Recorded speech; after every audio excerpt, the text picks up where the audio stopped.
കരുവന്നൂർ പുഴയിലേക്ക് ഒരാൾ ചാടി ആത്മഹത്യക്ക് ശ്രമിച്ചു. കരുവന്നൂർ പുഴയിൽ മൂർക്കനാട് ഇല്ലിക്കൽ റെഗുലേറ്ററിന് മുകളിലെ പാലത്തിൽ നിന്നാണ് ഒരാൾ പുഴയിലേക്ക് ചാടിയതായി പറയുന്നത്.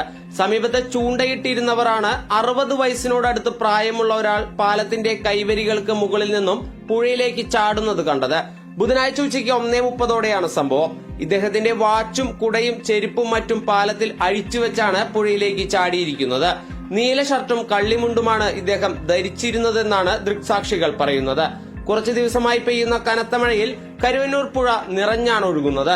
ഇല്ലിക്കൽ റെഗുലേറ്ററിലെ ഷട്ടറുകളും തുറന്നിട്ടിരിക്കുകയാണ്. കനത്ത ഒഴുക്കും അതിനാൽ തന്നെ പുഴയിലുണ്ട്. ഇരിങ്ങാലക്കുട ഫയർഫോഴ്സും ചേർപ്പ് പോലീസും എത്തി തിരച്ചിൽ ആരംഭിച്ചിട്ടുണ്ട്. കരുവന്നൂർ പുഴയിൽ ചാടിയുള്ള ആത്മഹത്യകൾ ദിനംപ്രതി വർദ്ധിച്ചു വരുന്ന സാഹചര്യത്തിലും അധികൃതർ നടപടികളൊന്നും സ്വീകരിക്കുന്നില്ല എന്നതും നാട്ടുകാരിൽ പ്രതിഷേധമുയർത്തുന്നുണ്ട്.